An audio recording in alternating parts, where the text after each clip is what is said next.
Je suis votre humble serviteur, Wilfried Okumba Kamitatou Lénine Dandjogo.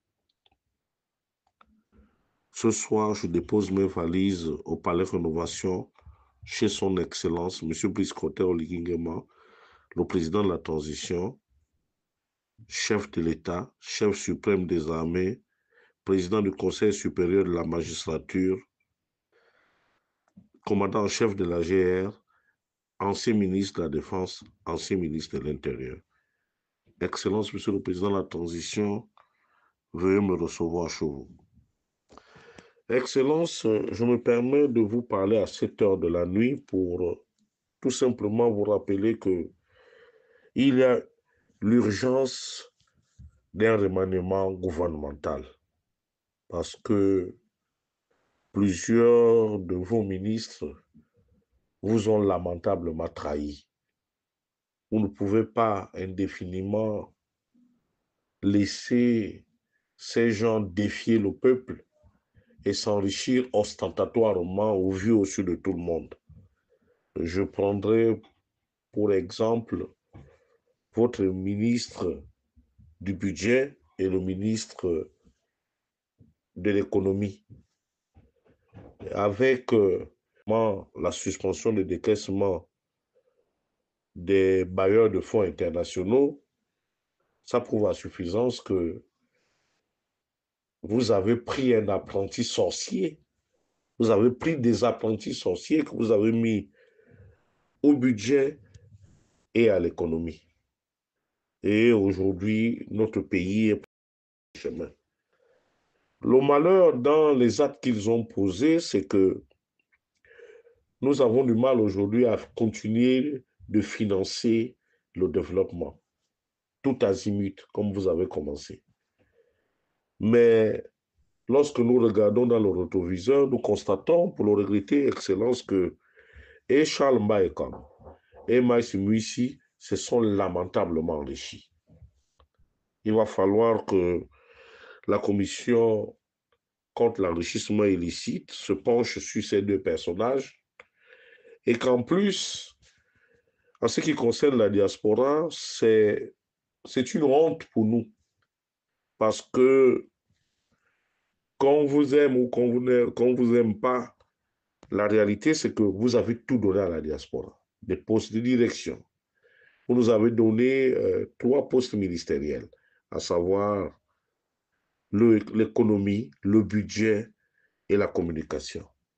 Aujourd'hui, la communication est au sous-sol, l'économie est au sous-sol, le budget est au sous-sol. Ce sont des actes de haute trahison. Monsieur le Président de la transition, devant tous ces dérapages financiers, il est important que vous puissiez agir. Nous ne pouvons pas aller aux élections avec des bras cassés comme ça. Sur le plan politique, moi je pense qu'en politique, on additionne. Sur le plan politique, Monsieur le Président de la transition, nous ne voyons absolument rien. Maïs Mouissi ne vous apporte absolument rien. Le seul fait d'âme en Dendé, c'est la construction d'une villa d'une valeur d'1 milliard, Monsieur le Président. Pourquoi autant de légèreté? Plus grave, le même Maïs Mouissi construit la même maison à Libreville. Le total est 1,6 milliard. La gabégie partout. Et c'est pour cela que il va falloir que vous mettiez sur le pied un état-major. Un état-major pour pouvoir laver cet affront. Ici, au niveau de la diaspora, les gens restent dubitatifs. Dubitatifs sur vos choix. Oui, certains choix ont été faits sur la base de coloration ethnique. Nous vous le pardonnons, Monsieur le Président de la transition. Mais la diaspora aussi a envie de rêver.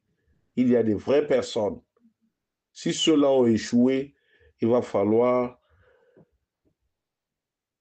les retirer du circuit. Parce que continuer à laisser ces gens-là prospérer, parce que lorsque j'apprends j'apprends par des personnes qui vous sont proches que le remaniement n'est pas d'actualité et que vous souhaitez aller aux élections avec cette équipe.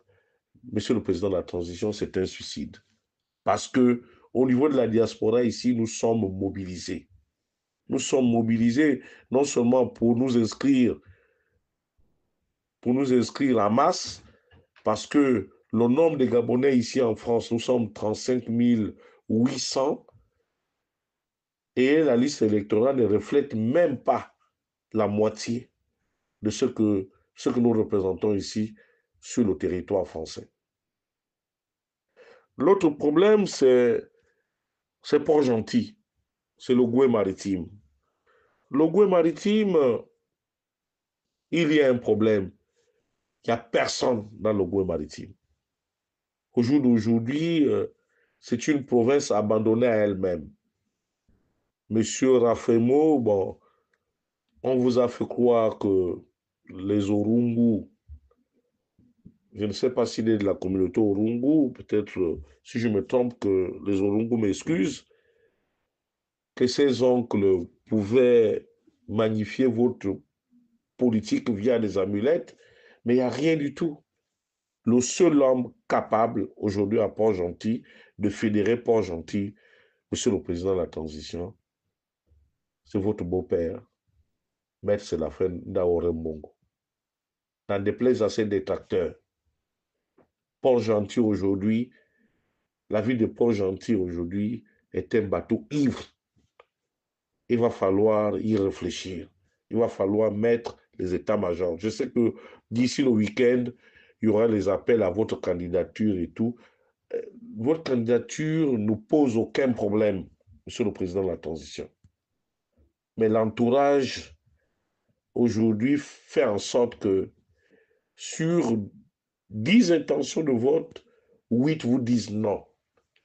Donc, Monsieur le Président, sauf si vous avez accepté un suicide politique en vous lançant dans cette campagne qui va être très difficile, Excellence, avec ces vendeurs d'illusions.